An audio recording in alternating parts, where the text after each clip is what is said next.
Shri Ganesha Sharada Gurubhyo Namaha Ramaya Ramabhadraya Ramachandraya Vedhase Raghunathaya Nathaya Sitaya Pataye Namaha. Welcome to all for this session on Ramayana to chapter 43 of Ayodhya Kanda.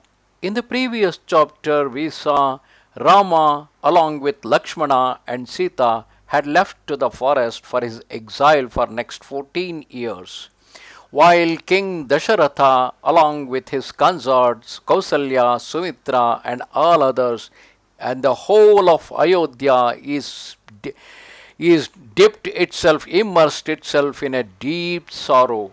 And in the meantime, Dasharatha requested his people to escort him to the quarters of Kaushalya, where he was lying on the couch, while Queen Kaushalya was sitting by his side, deeply afflicted for the separation of her son, and she is lamenting. Queen Kaushalya, deeply afflicted by the separation from her son, seeing the king lying on the couch, merged in grief, she said, O king, that evil Kaikeyi, having just discharged her poison on Sri Rama, will wander about at will like a snake that has cast its slough. That sinful woman, having accomplished her design and sent Rama to the forest, will ever inspire me with terror, like a venomous serpent in the home.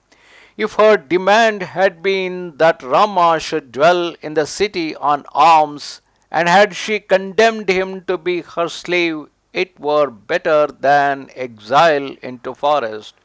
She has cast out Rama as the oblation offered to the Asuras is cast away by those who tend the sacrificial fire.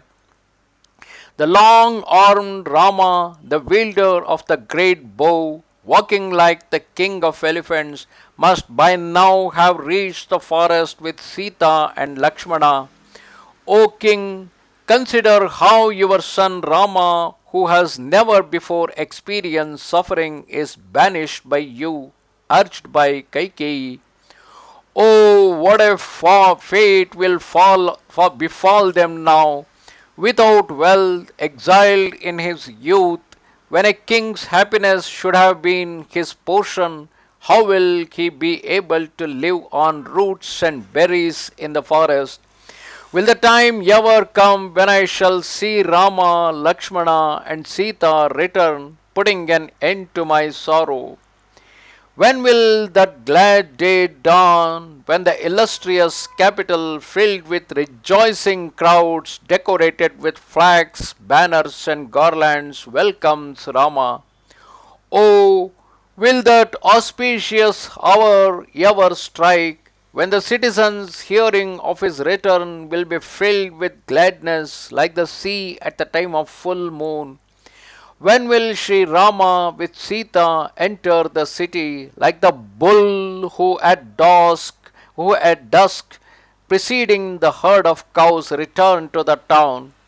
When will the people of the capital, waiting to scatter, rise over him, gather in thousands on the highways to welcome Rama, the subduer of his foes or the enemies?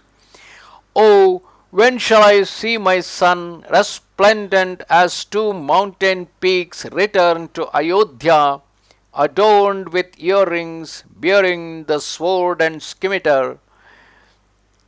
When will the two princes, circumambulating the city with Janaki, receive gifts of flowers and fruits from the hands of virgins and Brahmins?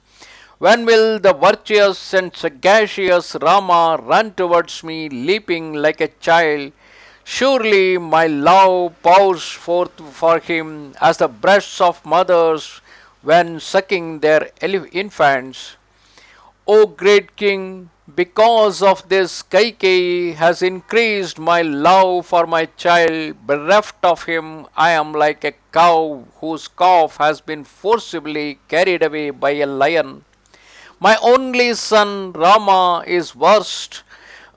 My only son Rama is versed in all the classics and endowed with every excellent quality, Without such a son, I cannot live. O great king, I cannot sustain life in the absence of my brave and beloved son.